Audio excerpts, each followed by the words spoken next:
Phone tapping case కీలక మలుపు తిరగనుంది. ఈరోజు సిట్ విచారణకు రావాలని బాధితులకు సిట్ నుండి ఫోన్ కాల్స్ వెళ్లాయి. ఈ క్రమంలో ఒక్కరొక్కరుగా వారు సిట్ కార్యాలయానికి చేరుకుంటూ ఉన్నారు. వరంగల్ జిల్లా రాయపర్తి కాంగ్రెస్ పార్టీ నాయకుడు బిల్లా సుధీర్ రెడ్డి విచారణకు హాజరయ్యారు. ఫోన్ ట్యాపింగ్ గురైనట్టు పలు డాక్యుమెంట్స్తో సిట్ కార్యాలయానికి ఆయన చేరుకున్నారు. మరోవైపు విచారణకు రావాల్సిందిగా బీజేపీ నాయకులకు సిట్ నోటీసులు జారీ చేసింది. సాక్షులు బాధితుల వాంగ్మూలం రికార్డు చేశాకే ఈ కేసులో ప్రధాన నిందితుడిగా ఉన్న రాష్ట్ర ఇంటెలిజెన్స్ విభాగం మాజీ చీఫ్ ప్రభాకర్ రావును సిట్ విచారించనుంది. రైట్, దీనిపై మరింత సమాచారాన్ని మా ప్రతినిధి ప్రవీణ్ అందిస్తారు. ప్రవీణ్. మూర్తి, మనం చూసుకుంటే కనుక అయితే ఫోన్ ట్యాపింగ్ కీలక పరిమాణం చోటు చేసుకుంటుందనే చెప్పాలి. అదేవిధంగా ఒకవేళ చూసుకుంటే ఎవరైతే ప్రభాకర్ రావు ఈ దాంట్లో మెయిన్ గా ఉన్నటువంటి కేవలం నిందితుడిగా ఉన్నటువంటి ప్రభాకర్ రావు ఎవరైతే ఉన్నారో, అయితే ఈ ప్రభాకర్ రావు ఈ రోజు విచారణకు రావాల్సి ఉంది, కానీ విచారణకు రాలేదు. ఒక్కొక్కరుగా బాధితులు మొత్తం ఒక్కొక్కరుగా అయితే ఇక్కడ చేరుకుంటున్నారని తెలుస్తుంది. అదేవిధంగా చూసుకుంటే ఈ రోజు కాసేపటి క్రితమే అయితే ఫోన్ ట్యాపింగ్ లో తన స్టేట్మెంట్ ఇవ్వడానికి సిట్కారానికి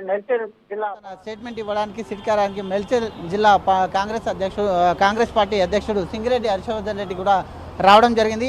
అదేవిధంగా చూసుకుంటే అయితే ఒక్కొక్కరుగా బాధితులని అందరినీ కూడా ఈ దానికి పిలుస్తూ ఉన్నారు. కాబట్టి అదేవిధంగా వరంగల్ జిల్లా రాయపర్తి పట్టణానికి చెందినటువంటి సుధీర్ రెడ్డి ఈరోజు ఇద్దరు కూడా ఇక్కడ తమ ఫోన్లు ట్యాపింగ్కు గురయ్యాయంటూ ఇద్దరు కూడా అయితే ఈ సిట్ అధికారుల నుంచి ఫోన్ కాల్స్ అందుకున్నటువంటి ఇద్దరు తమ వాంగ్మూలాన్ని ఇవ్వడానికి ఇక్కడ వచ్చారు. అయితే ఈరోజు మొత్తం టోటల్గా బాధితుల నుండి భారీ ఎత్తున వాంగ్మూలాలు తీసుకున్న తర్వాత వాళ్ళ స్టేట్మెంట్లను రికార్డ్ చేసిన తర్వాత ప్రభాకర్ రావుని మళ్ళీ విచారణకు పిలవాలని కూడా అయితే సిట్ అధికారులు భావిస్తున్నారు. ఎందుకంటే మొత్తం టోటల్గా సిట్ అధికారుల విచారణకు ప్రభాకర్ రావు సహకరించడం లేదు. కాబట్టి ఈ మొత్తం వ్యవహారాన్ని చూసుకుంటే సిట్ అధికారులు మొత్తం టోటల్గా అయితే ప్రభాకర్ రావు ముందు సాక్ష్యాధారాలతో సహా మొత్తం ఉంచి అడగాలని చూస్తున్నారు.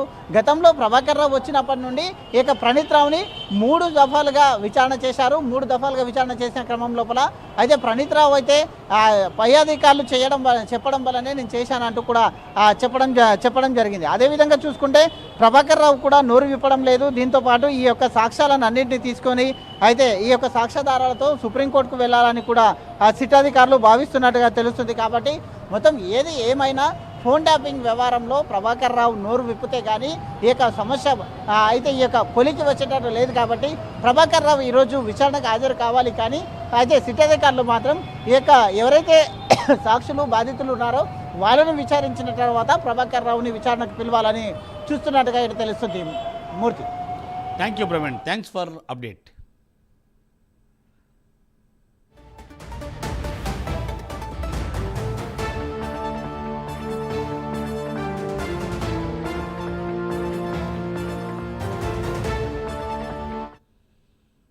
ఫోన్ ట్యాపింగ్ కేసు కీలక మలుపు తిరగనుంది.